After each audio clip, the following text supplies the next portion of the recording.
Hi, everyone. So nice to see you. If you're able to, but no worries if not, it's always nice to have cameras on. But regardless, we are so happy that you're here with us today. Welcome. We're still waiting for a few people, but let's just get started and the others will join.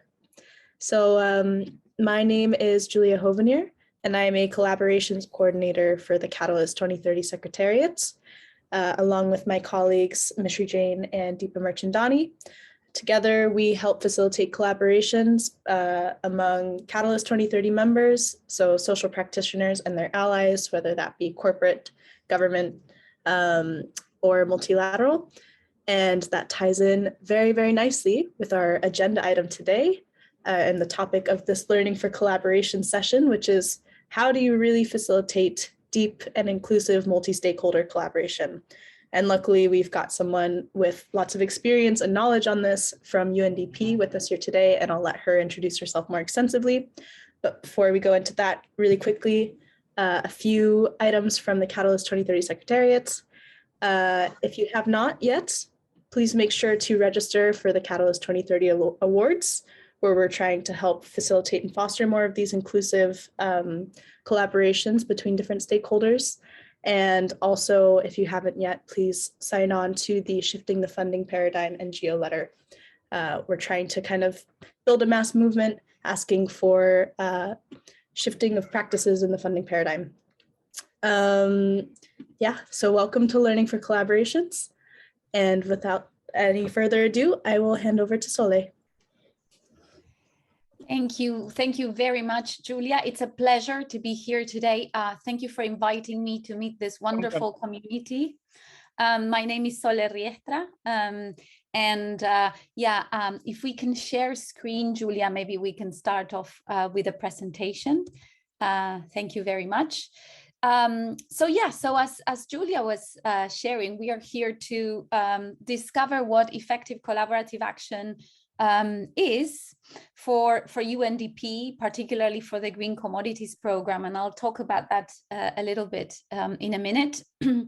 And our work at the Green Commodities Program is focused on food systems. However, we truly believe that effective collaborative action as a methodology can be applied to any field of work that involves systems change. So if we can go to the next screen, please, the next slide. Sorry. Thank you very much. As I said, my name is Maria Soledad. I'm originally from Argentina, but you can call me Sole because it's shorter and easier. I'm the training and learning advisor for Green Commodities Program, which is a program within UNDP that focuses on working on the sustainable development of commodity practices in national and subnational and landscape levels, mostly in developing countries, but well, we have global reach. One of the key tools that we use to promote sustainability in the food and agricultural commodity sectors is what we call multi-stakeholder collaboration. So bringing people together from different fields, different sectors around a particular area or commodity to work together to come up with action plans to transform that particular region or commodity into a much more sustainable one. And this is under the umbrella of what we call effective collaborative action for systems change.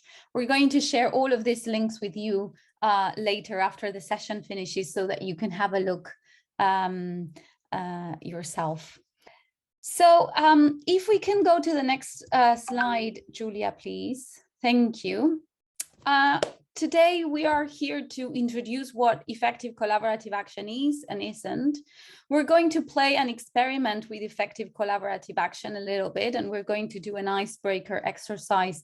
Let's see what comes out of it. I'm conscious that, you know, it's a different time of the day for very different people. And so let's see, let's experiment. and hopefully plant some seeds of change and learning, although you are already doing that on a daily basis in the work that you do. Let's go to the next slide, please. And I always say that the best thing, the best way to learn about what effective collaborative action is to try it, to do it in practice. So we're going to play a virtual game. The winning team will get a prize, and we will form teams of 4, 3 people plus 1 observer. And each team, the objective is to type 1 paragraph that we will provide you. You just need to retype it. So we suggest that the person that takes the role of the typist opens a Word document and shares screen so that the whole team can see. You'll have 1 minute to set up and 7 minutes to achieve the goal. So only 8 minutes in the breakout rooms in total.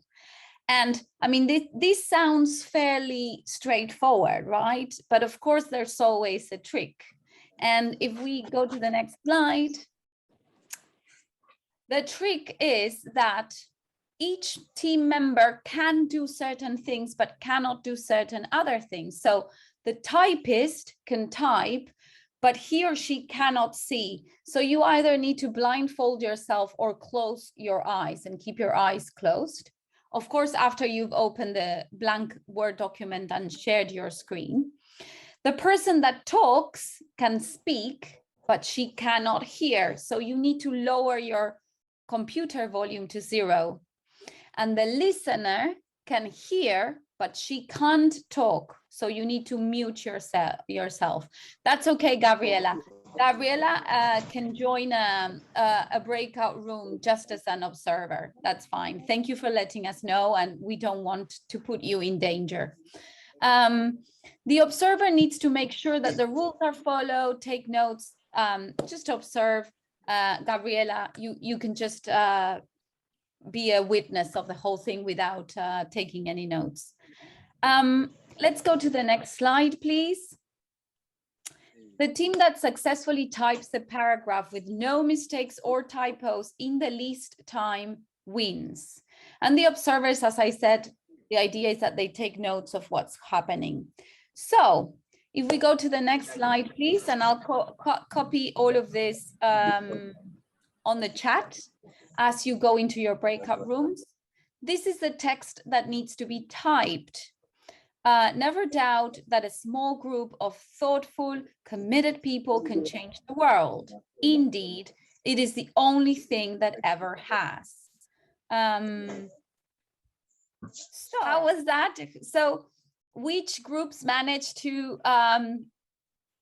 type the whole text? Good job. Wow. Job. Well done. Yeah.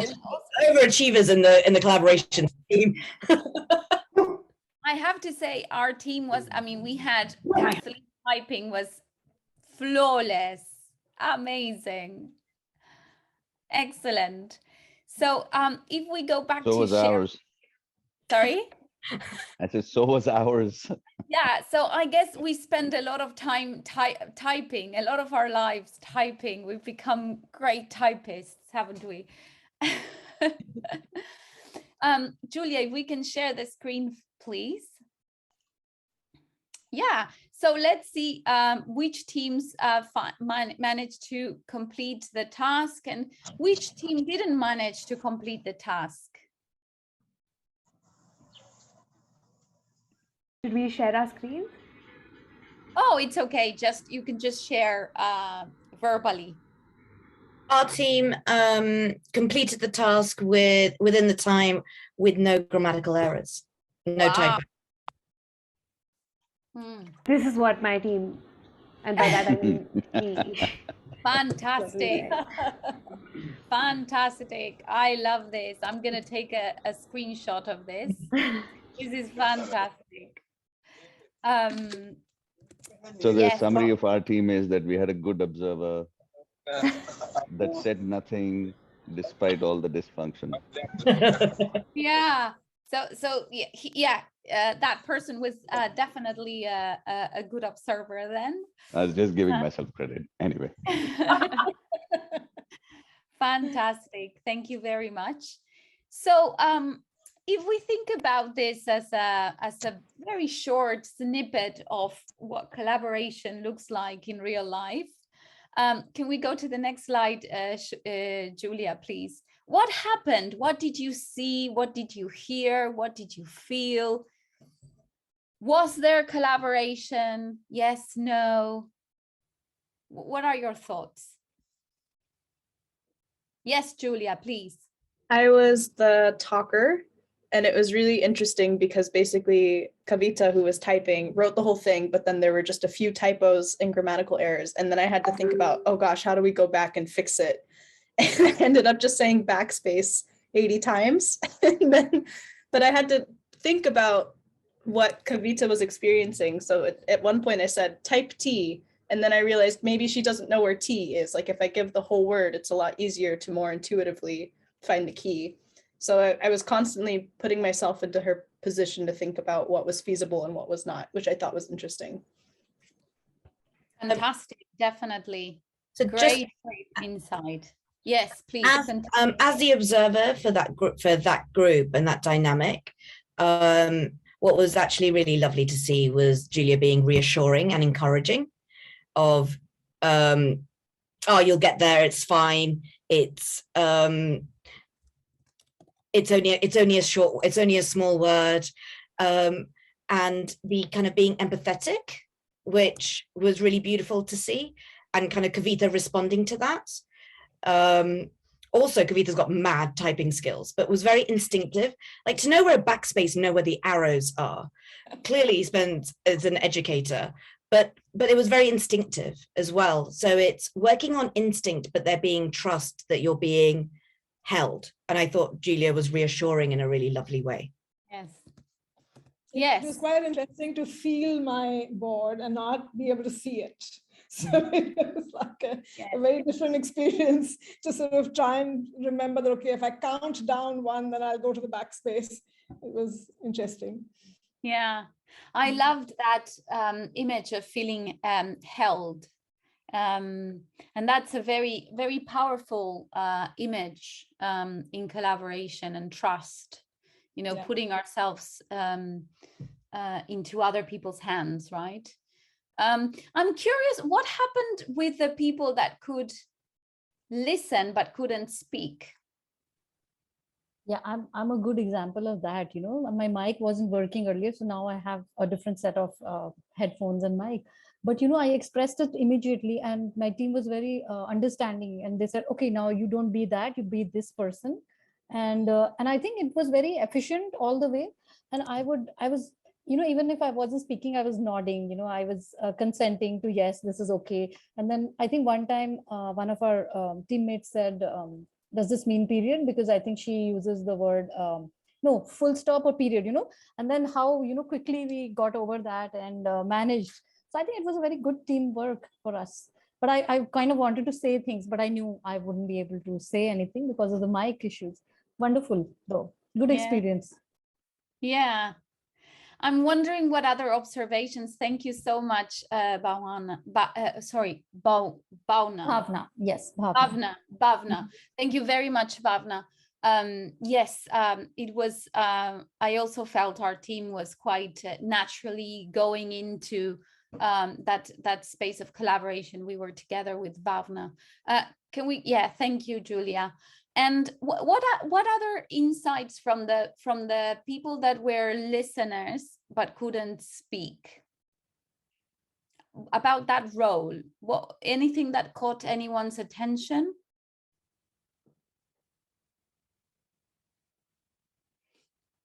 Do you think everyone was participating equally?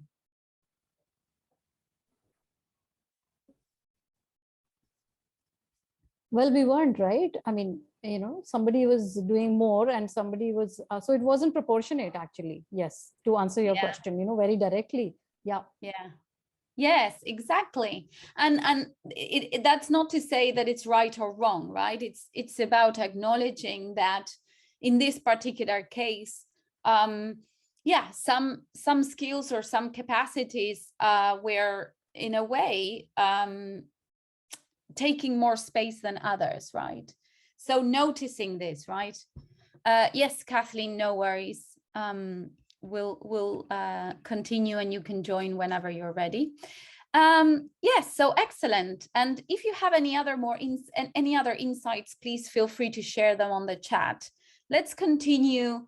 Now that we've had this little experience of collaboration live, if we go to the next slide, Julia, I would love to ask you, in your general experience of collaboration in life, which image do you feel represents your experience of collaboration better?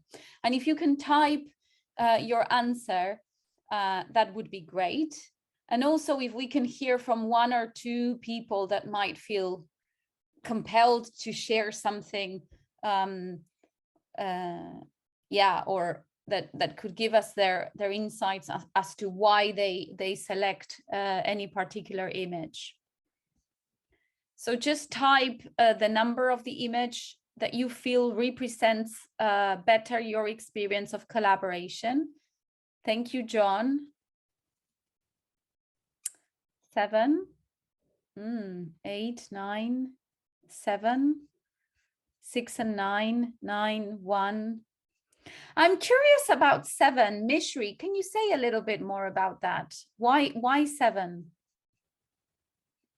Yeah, I think because in a collaboration, there are a lot of people underneath who put in effort and don't always get recognized. So I thought that, and also the whole thing that for me, image 7 looks like everybody's taking on different roles and everybody is doing their own thing, and together they are moving upwards by doing their own thing. And that's why I said image 7. Beautiful. Yeah, thank you. So I'm curious as to, let's say, okay, Rohan, image 9. Interesting. Why did you choose image 9? Well, sorry, yeah. Go ahead. No, I was going to say if you're able to share. Yeah, as I mentioned earlier, I work for the COVID Action Collab, and it's a multi-sectoral platform of close to 360 partners across India, working on COVID relief, recovery, resilience. And we've seen in the past 2 years how unpredictable and dynamic the pandemic has been. And so we always say we work in a VUCA environment, something that's very volatile, uncertain, complex and ambiguous, and I think it's so unpredictable and sometimes chaotic, and that was the first thing that I went with, when I thought about collaboration. Largely to do with our work during the pandemic. I think. Yes, indeed. So if anyone else has other insights as to why you chose the image that you chose, please keep on sharing on the chat, because it would be great to hear from everyone or to read everyone's thoughts. Let's continue now with moving into effective collaborative action, and I'm going to introduce a little bit more about the methodology. Sorry, but the idea of this icebreaker and looking into the images is to acknowledge that collaboration can be complex, right? We know it's the way to go, especially when we are addressing complex systems. And it's also challenging, and it can be energizing. It can be all kinds of things. So it's a very diverse experience. And let me share a little bit more about effective collaborative action and how we sort of frame and deal with all of this range of experiences. So why do we call it effective collaborative action? And Julia, please, if we can go to the next slide. Thank you. So as you know, and as I mentioned, at Green Commodities Program, we work with food systems, what we call actually food and agricultural commodities systems. And we decided to address our methodology as effective collaborative action because we realized that's what's needed. So food systems are in crisis, and the global community of practitioners knows what needs to be done technically. So in terms of the what, right, the technical solutions. And I think this is valid for other areas as well in sustainability and climate change. Yet, we don't see the change happening at the speed that it needs to happen. And in terms of the food systems, we see food systems that are growing in fragility, that remain unexamined and vulnerable to collapse. And obviously COVID and now the war in Ukraine is basically putting all of that into much more visibility to the rest of the world. So we need to find effective ways of bringing about change. Now, why collaboration? Because food systems are complex.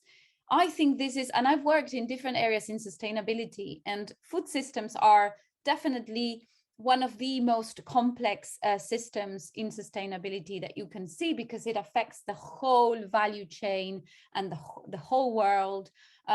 You've got consumers, you've got producers, you've got companies, you've got private sector, you've got civil society, you've got farmers.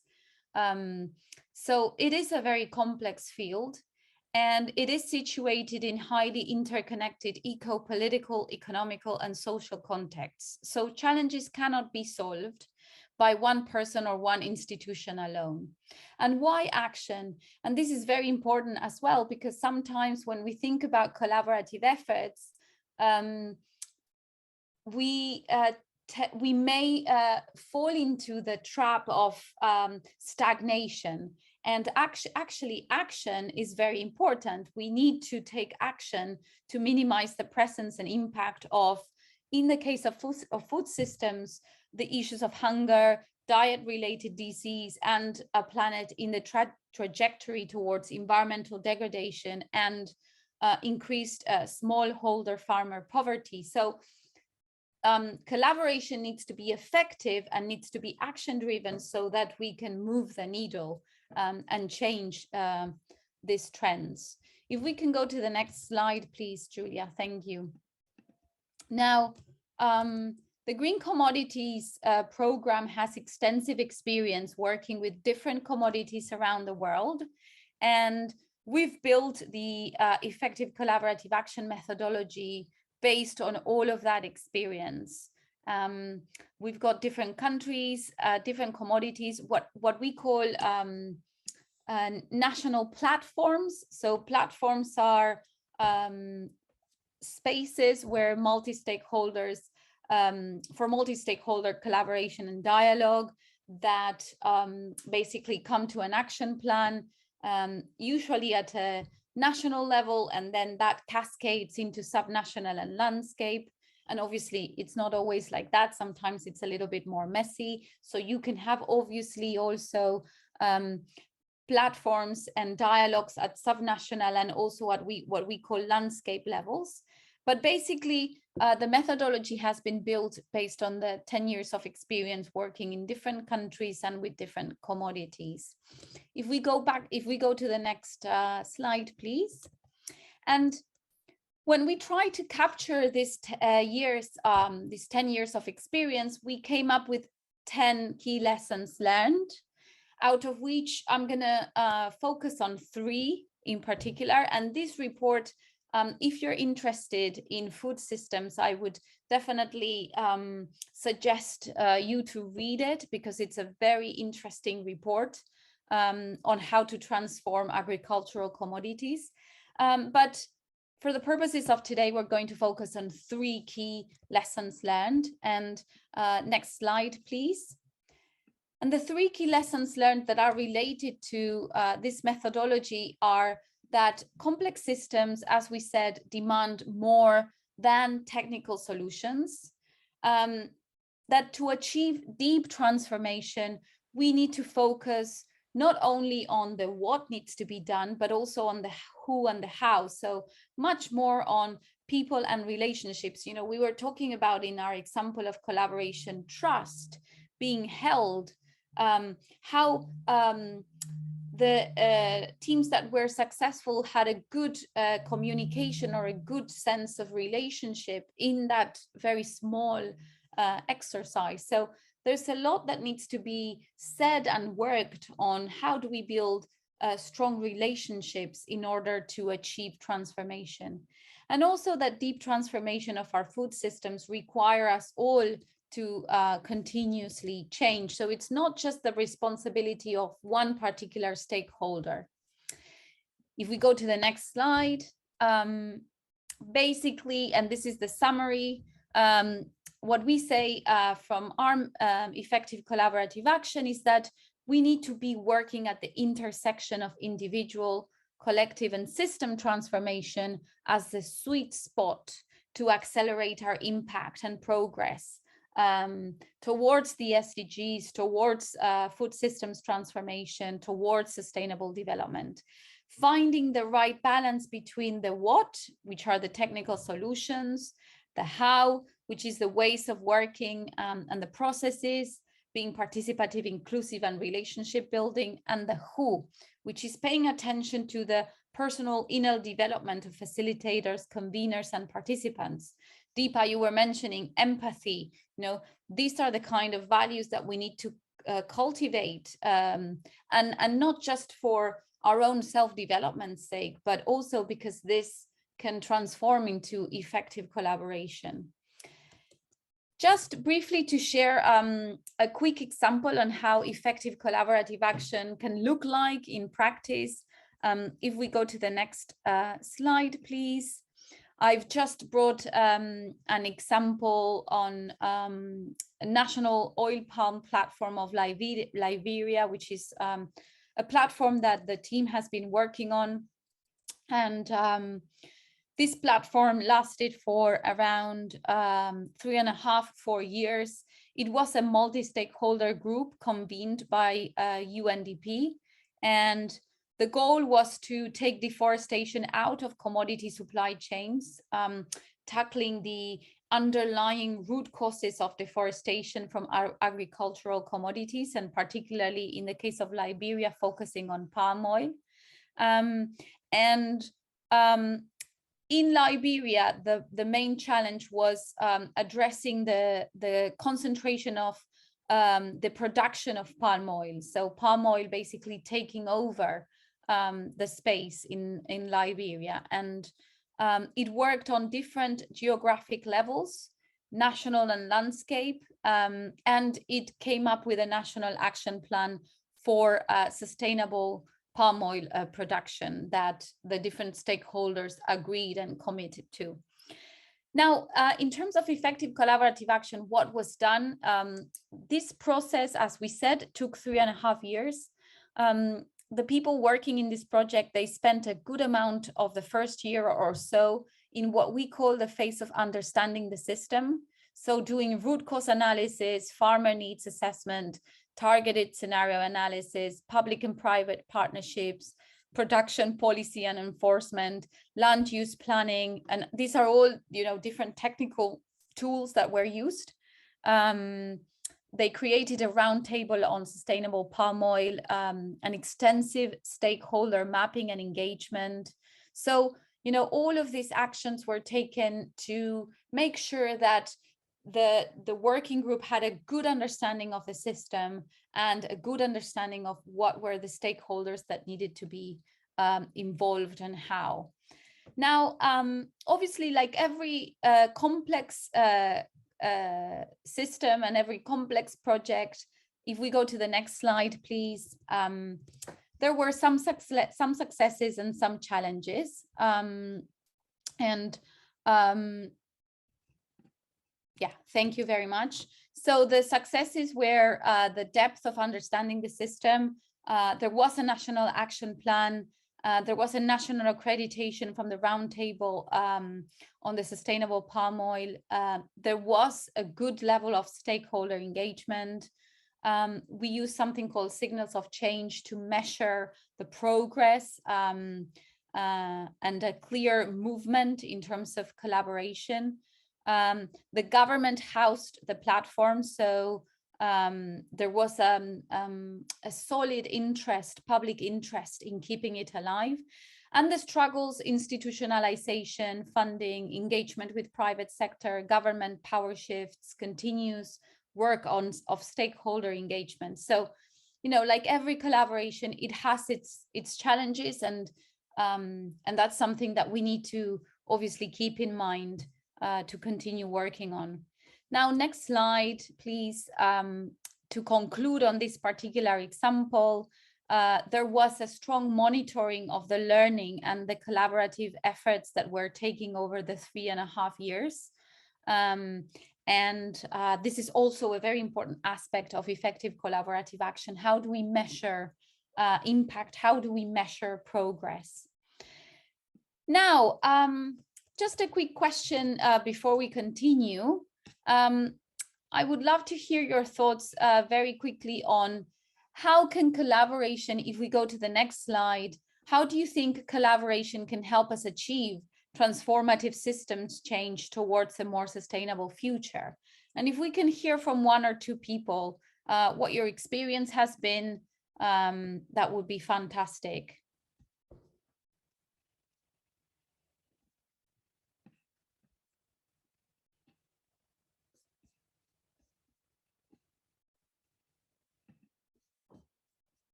What are your thoughts? How can collaboration help us achieve transformative systems change towards a more sustainable future? How can it help? If I may speak. Yes, please, of course. Well, I think collaboration makes a big difference when it comes to stakeholders. And we found that it's possible to work with government, with parents, with students, with teachers, leaders. That's actually much easier and more doable, because everybody is able to see the advantage of working together, including with other NGOs, with other organizations. So I mean, like, I think that the lateral sort of way of collaborating has been quite manageable. I think that wherever we've always sort of hit a sort of a big question mark is when it comes to the people who hold the power. Right, so it's either the political power or the economic power. That's when it sort of seems to be quite difficult, because it's not as if they are necessarily going to be there forever. And they also keep changing, but their sort of interest or their approach is one of very quick gains and returns. And they look at it like that. So it's like, you know, you kind of have this entire bunch of people who can see the need for long-term sustainable work, because they can see that they're going to be impacted. This is part of their environment, ecosystem, schooling.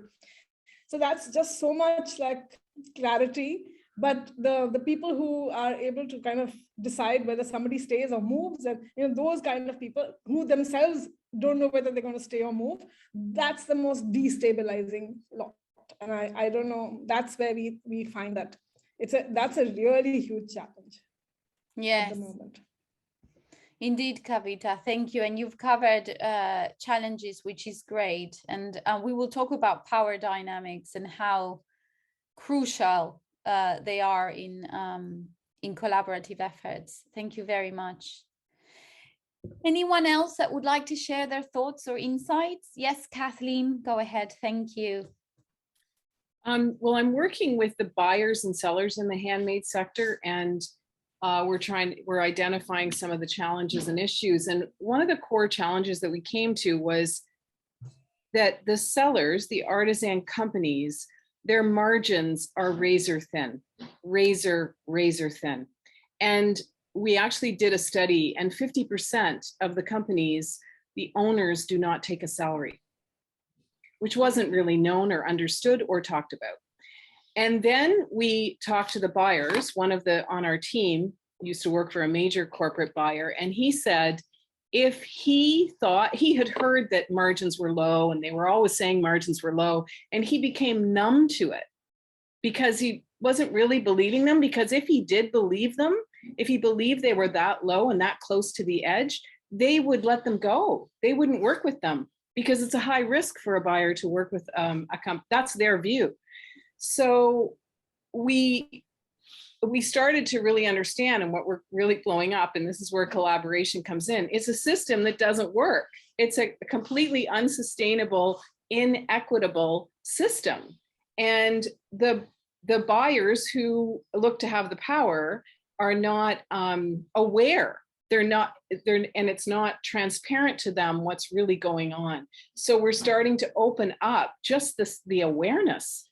So collaboration, I think what's really interesting, it starts with that awareness, a deep awareness of what the issues are, and not being ashamed of it, because it comes with a shame. It's like, oh, do I not know how to run my business well? No, everybody's business is being run like that.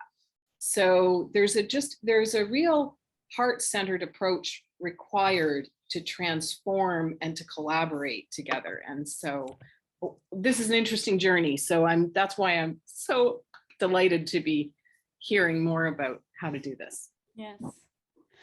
Such a fantastic example, Kathleen. And I think it's beautiful, because sometimes we tend to polarize, and we tend to think that such or such sector is evil, and that they're intentionally harming or taking advantage, and the issue of sometimes fear or lack of transparency or not knowing what's going on, then allows us as well to have a much more empathetic view of the problem, right? And as you say, to open it up to addressing it.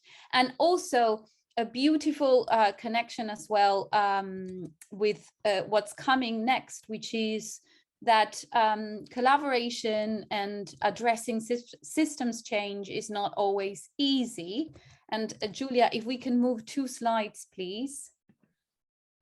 Because, you know, we see the same thing very differently. And so how do we create a shared vision? How do we work together beyond that which may be separating us? That is the key. And as you very lovely said, Kathleen, how do we put a heart-centered approach to this kind of work? And this is all what basically what we are trying to bring together through this effective collaborative action methodology. And if we go through to the next slide, this is in a nutshell, how the effective collaborative action methodology looks like, and how we're trying to bring together these elements. It's a bit of I find it a bit of a very full graphic. So let me go through the key elements. We've got 4 blocks here. Understand the system, which is basically what we've been talking about. How do we raise awareness of what's happening, of the dynamics, of the connections, of the elements, of the stakeholders that are part of it? How do we co-create the approach once we know or we understand that system to a level that allows us to move to starting to plan shared action? How do we create a shared vision? How do we co-create this with the critical stakeholders? The third building block is, how do we take collaborative action? So how do we work together?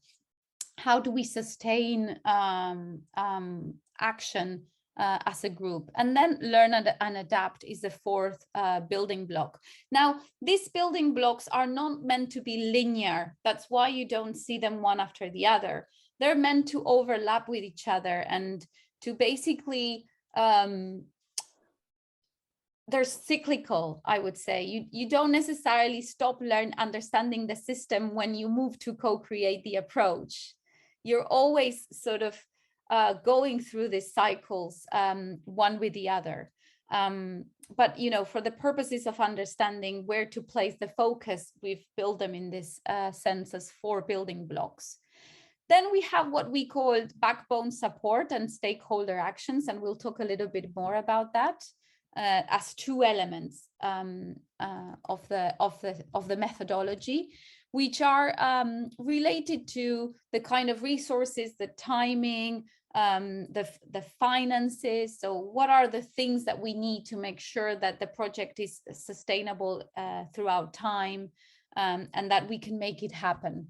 And the stakeholder actions is how do we involve stakeholders, how do we identify them, how do we bring them on board, and so on. And then the other thing, and I think this is very critical, is that alongside this process, let's say, of building collaboration, we've got what we call the essential practices, which are on the top right side. And this is the, I would say, the underlying threats or dynamics that we need to attend to, the areas of focus in terms of skills and personal and group development and awareness. So the things that we need to pay attention to. And these are building systems leadership capacity, work with power, work through conflict, and effective communication. So now we're going to move to the 4 building blocks in a little bit more detail. If we can go to the next slide, Julia, please. And how we define each one of these building blocks. And as I said, the 4 building blocks are understand the system, co-create the approach, take collaborative action, and learn and adapt. These building blocks represent an important area of work that we need to bring about systems transformation. And as I said, they're not meant to be worked in order, but rather worked and prioritized as needed, depending on each project and intervention. Sometimes we come in and support platforms or projects that are already working. So and they may have done a wonderful job at understanding the system. So they may need more support at how to sustain collaboration. And that's particularly a project that we are working in Peru, for example. So yeah, we don't necessarily go through each one of the steps every single time.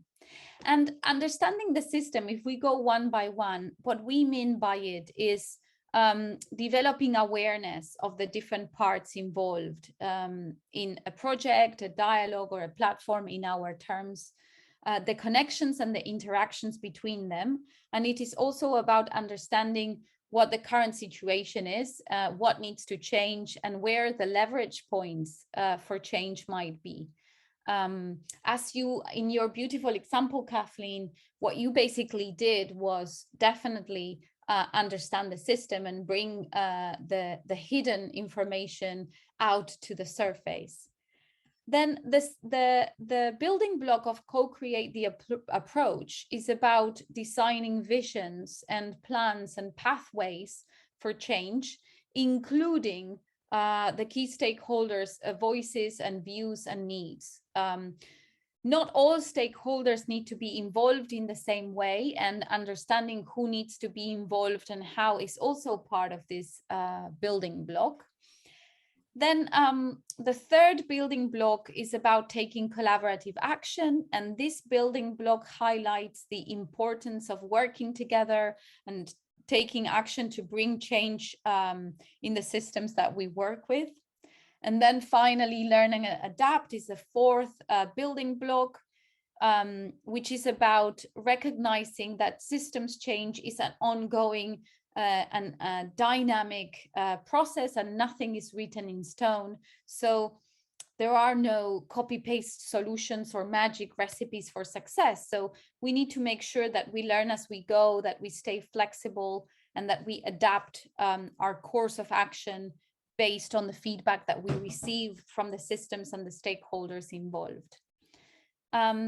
Now, the guide that we have on our website has all of a number of different tools that can be used in each one of these steps and building blocks. So I'm obviously, I'm happy and more than welcoming you to go through that and use as much as you want and as you need. It's a publicly available tool. If we go to the next slide, we were talking about the 4 essential practices. And I think this is quite crucial because, as we discussed, it's not just about the process of coming together and putting in place a collaborative space. It's also about how do we address the skills, the personal, the group development, the awareness, the dynamics that take place in that space. What do we need to pay attention to? And we've grouped them into four, again, what we call essential practices. So build systems leadership capacity, which is about understanding that in order to transform complex systems, we need a type of leadership that can work with that complexity, that can see the whole picture and understand that leading in this context is not about providing unilateral decisions or fixes, but rather empowering people to actively participate in constructing this change together. And it's also about leading in the understanding that change in complex systems happens inside out. And we also need to work on our personal development as much as we need to work on the actions that we take in the outside world. So in terms of working with power, this is a key essential practice, and we see it in every single project and every single country that we work with. Power is a huge challenge when it comes to systems change. And what we mean with work with power is that we need to become aware, notice, and understand the underlying individual and group dynamics that might enable or hinder certain individuals or groups from showing up fully and participating in the event, process, dialogue, or platform. Again, in the example that Kathleen brought to us, an underlying power dynamic is this understanding that if I show that I'm not making money or that I'm not earning a salary, the buyers are going to see me as a liability or a high risk and won't hire me anymore. So this is a power dynamic that is blocking collaboration in a way. So how do we bring those to the surface? How do we work with those? And then questions around who gets to sit at the table, who doesn't, who gets to speak once seated at the table, and who doesn't, and what are the underlying cultural, social, and organizational traits that feed these dynamics.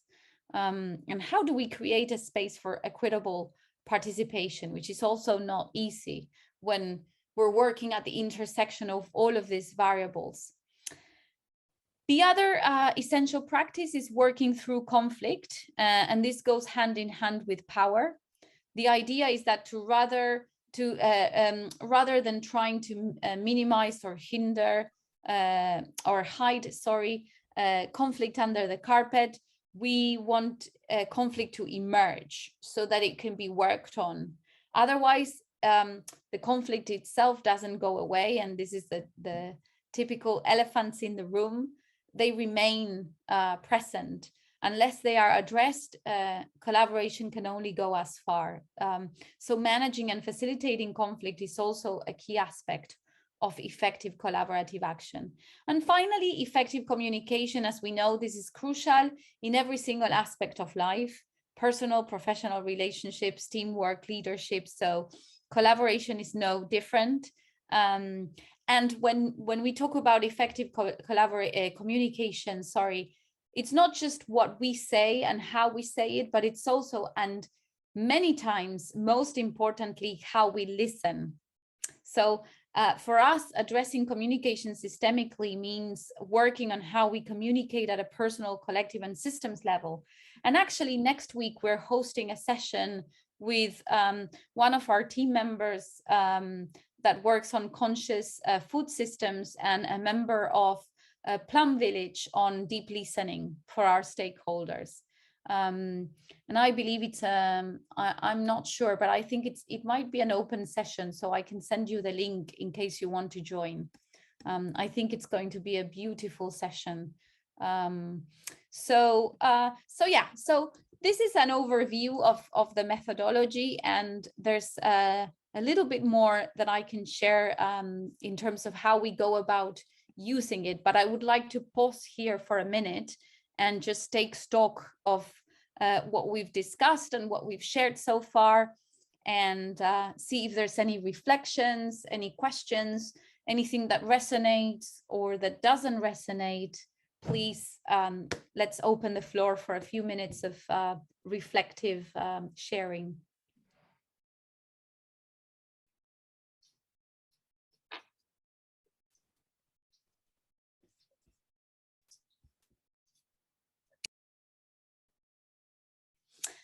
I don't know, Kathleen, if you saw the question that Kavita raised. Sorry, someone was going to share something. That's exactly what I was going to ask. Can someone respond to that?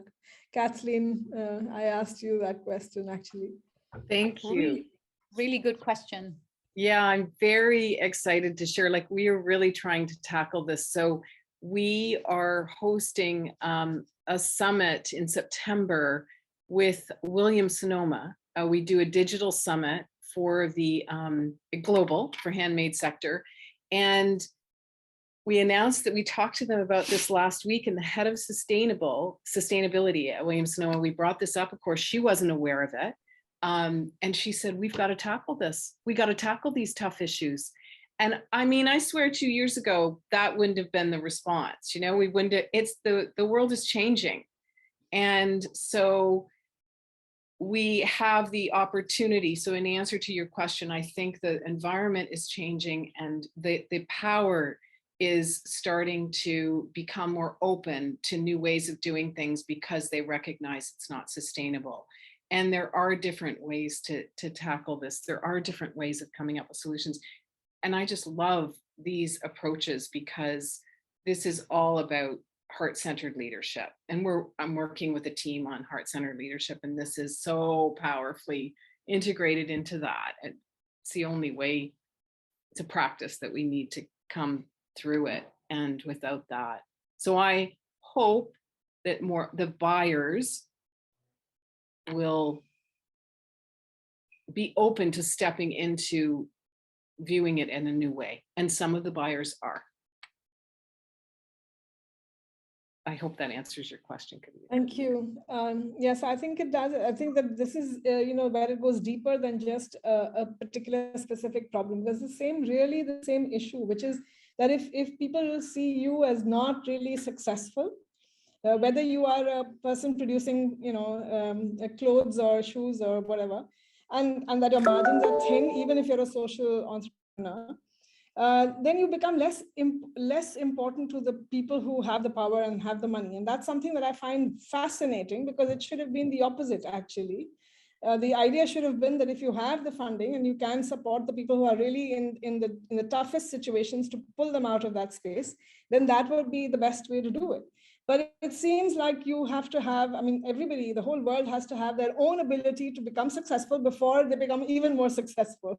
And that's the piece which I find quite fascinating. And this is where it kind of lies right now. Yes, thank you so much. And it's a fantastic news that that they've opened up to addressing. And we're at the moment at UNDP with effective collaborative action, we're working on trust. And our topic is facilitating trust for collaboration. So I'm wondering how the opening up to this issue or challenge has brought, or hasn't, but it feels to me that it has, right? A sense of closeness, and that now, stakeholders can trust each other to come up with a shared solution. We actually started this process in January, and we brought multi-stakeholders together in the sector to revision. The first step was to revision a new what the handmade sector could look like in the future if it was running beautifully and everyone was thriving. But we didn't just go there with our head. We actually took them into a mindfulness practice, which they all thought we were crazy. And we got them to shift from their head to their heart so that we could have breakout sessions from that heart space. And we created a vision. We created a 6-point vision, which is so beautiful for the sector. And this issue is directly related to addressing one of the pieces of the pie of the sector, which is that transparable, equitable value chain. And so we can see where we want to go. And the buyers agreed to that. They wanted to go there. So it's really cool how it's coming together from building the trust at the outset, knowing that this was going to have to be a trust-based collaboration solution. But we didn't have this systematic approach to it. You know, we just knew that the heart, it needed to go into where are we today, where do we want to go, and how are we going to get there, and through this heart approach. But this is a beautiful system that we need to layer on top of that and incorporate. Does that answer? Yeah, thank you. Fantastic. Thank you very much. And please keep on sharing. Yes, Anand. Hi. No, something you just said was really powerful. See, we struggle with this, that we find that in many cases, people are trying to move forward without a clear, at least picture of success of what it looks like when you said, right, when it is flourishing and when it's working as we would imagine it to be, and where it's easier for us to think from the heart rather than from the mind. Because usually when you ask people to come up with tactics, they tend to look at constraints, they look at structure, they look at power, and they just kind of break it down to a point where it's unrecognizable what the destination looks like, right? So we also see that in many cases, the one pivotal problem has been that people haven't expended enough time or effort to actually sit and say, go as far as you need to, whether it's 3 years or 5 years or 10 years, doesn't really matter in our view. How do you get people into that mode, whether through a mindfulness exercise or otherwise, so they can start painting that picture, you know, almost like a child, so they can talk about the interactions that are happening between two human beings rather than in a structure, right? Talk about experience instead of outcomes. So I think if you're doing something in that space, that would be really interesting to collaborate, because I feel that that's a huge problem, that in the absence of it, everybody's still trying to work and create something. And I'm completely connected to what you're saying. And it is amazing how when you get out of the head and into hope and a belief that there is something better that's possible, and then you get them in that space, then they can dream of something better. And then you can come back to, okay, now how are we going to get there? Because we've all agreed this is where we want to go. Yeah. So that's really powerful. And yeah, we're really enjoying this process. And we could use it to hold ourselves accountable as well, which is the other problem that we have, is these long form 50-page documents actually don't mean anything. I remember asking somebody, saying, you just wrote a proposal. Can you go to we started saying, don't call them the last mile, call them the first mile.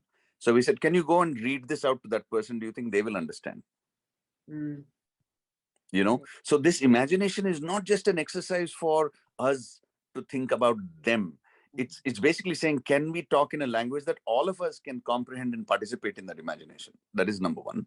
And then the second thing is, can we actually articulate it, put pictures? In fact, we desperately look for people who have a good hand, so they can actually draw it. We actually found that's one thing that's common, that we all understand and appreciate art, right? And then the third one is, we actually said that, look, this exercise needs to be the first step of your whole process. Right. You know, and without that, it's impossible actually to decide what to do next. But we find 95% of the people actually start from here rather than from there.